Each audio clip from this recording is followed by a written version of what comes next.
வணக்கம். ரேப்பிடோ நம்ம இன்றைக்கி வந்துட்டு ரேப்பிடோ வந்து ஸ்டார்ட் பண்ணியிருக்கோம். பொதுவாக ரேப்பிடோ வந்துட்டு ரெண்டு கேட்டகரி இருக்குது. மினி வந்துட்டு செடான் கேட்டகரி. டிக்கி வச்ச வண்டியும் ஒன்றும் டிக்கி இல்லாத இருக்கிற வண்டிக்கும் டிஃப்ரெண்ட் இருக்குது ஃபேருக்கு. நமக்கு வந்துட்டு செடான் கேட்டகரி இருந்தாலும் ப்ரீமியர்னு ஒரு ட்ரிப்பு கொடுப்பான். அது வந்துட்டு ஆக்டிவாக இருக்கலை. ஆனால் இன்றைக்கி நான் வந்துட்டு கேட்டபோது ப்ரீமியர் ட்ரிப்பை நமக்கு ஆக்டிவ் பண்ணி கொடுத்துருக்காரு. நம்ம வண்டி இங்கே தான் நிற்கிது. அதனால் வந்துட்டு ஸ்பேர் டிஃப்ரெண்ட் கண்டிப்பாக இருக்கும். ஒரே ஒரு ட்ரிப் தான் ப்ரீமியரில் நமக்கு வந்துருச்சு. ஆனால் எல்லாமே மினி கேட்டகரிலாம் போடுறாங்க. ஸோ இன்றைக்கி அங்கேருந்து எங்கே ஒரு ட்ரிப்பு எடுத்தேன்.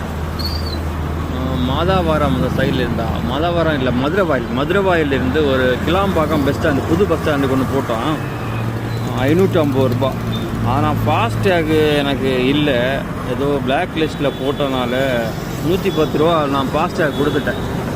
550 ரூபா கொடுத்தாரு இவர். 440 ரூபா நமக்கு கிடைக்கும். 110 ரூபா கொடுத்தேன், 440 ரூபா கிடைக்கும். ஸோ இது லாபமாக நஷ்டம்தான். ஆனால் கொஞ்சம் ஓகே. சொல்லப்போனால் பைபாஸில் வண்டி வந்ததுனால நமக்கு மைலேஜில் கொஞ்சம் ஓகேன்னு சொல்லலாம். அதனால் ரேப்பிடோ ஓட்டுனதுக்கு ஃபாஸ்ட்டாக கரெக்டாக வச்சுருங்க. கேஒய்சி அப்டேட் கரெக்டாக பண்ணுங்கள், இல்லைனா அது கட் ஆயிரும். ஃபாஸ்டாக் இல்லைன்னா டபுள் சார்ஜ் இதை பிடிக்கிறாங்க. தப்பிச்சு போகலான்னு பார்த்தேன், ஆனால் கேட்டை போட்டு மூடிட்டாங்களே. ஸோ அதனால் நமக்கு பிடிச்சிட்டாங்க பைசா. 110 ரூபா பில்லு போட்டாங்க. நெக்ஸ்ட் டைம் நான் வந்துட்டு பார்க்குறேன். அதனால் ரேப்பிடோ வந்துட்டு கரெக்டாக மினி கேட்டகரி, இதெல்லாம் செடான் கேட்டகரி. இது வந்துட்டு ஏர்போர்ட்டு போகிறவங்க ப்ரீமியர் புக் பண்ணுவாங்க, அமௌண்ட்டு கொஞ்சம் ஜாஸ்தியாக இருக்கும். யூஸ் பண்ணுங்கள் ரேப்பிடோ.